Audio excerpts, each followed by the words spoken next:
My second day in Boston, I headed down to Plymouth Harbor to see the Mayflower II and Plymouth Rock.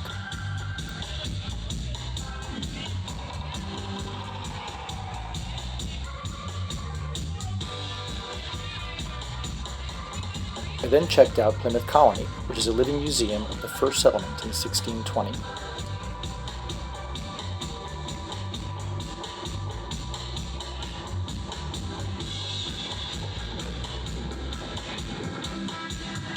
On my way back up to Boston, I stopped in Hingham, Mass., where Samuel Lincoln lived and is buried.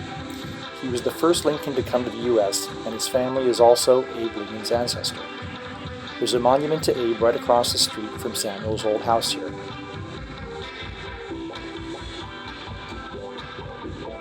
I went back to Boston for a night of music and dancing. The band Giant Panda Gorilla Dub Squad from Rochester, New York, was playing in Cambridge.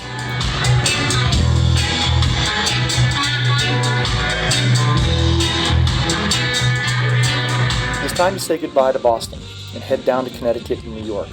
I wanted to visit the gravesite of my ancestor, Captain John Underhill, who died in 1692 and is buried in Oyster Bay on Long Island.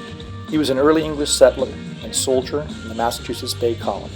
I decided to take the ferry from New London, Connecticut to Montauk, Long Island. Long Island is really long, almost 2-hour drive from one side to the other, but more beautiful than I imagined.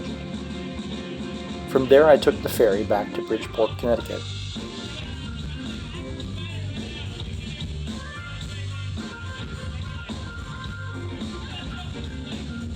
The next day I drove to Allington Hill, named after the Allens in my family that lived here 300 years ago.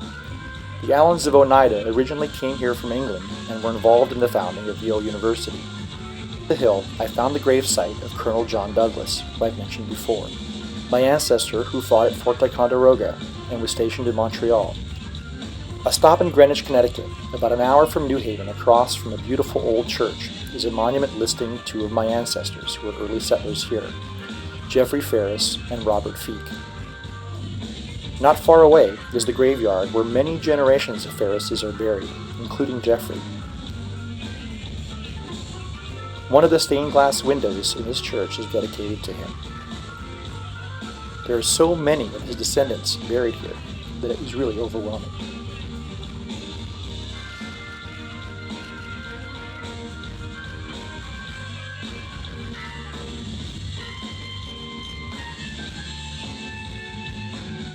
Next stop is the original location of the Oneida Community Factory in Wallingford, Connecticut, just a few miles away.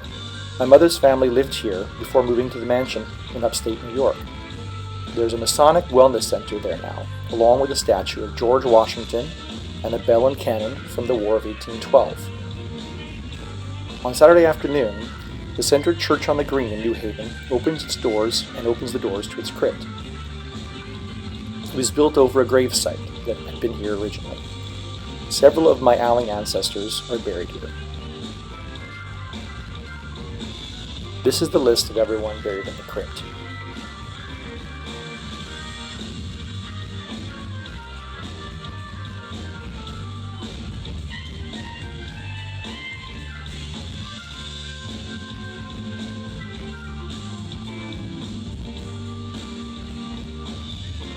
It really is a beautiful old church. My last stop in this area was the Bush Hawley House, a Dutch boarding house and a National Historic Landmark built in the early 18th century that was the home to many artists and writers over the years, including American Impressionists Childe Hassam.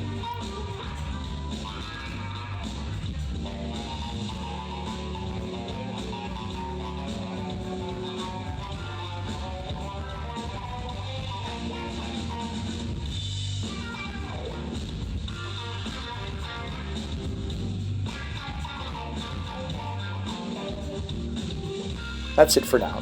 I'm off to Philadelphia to find more history. See you soon.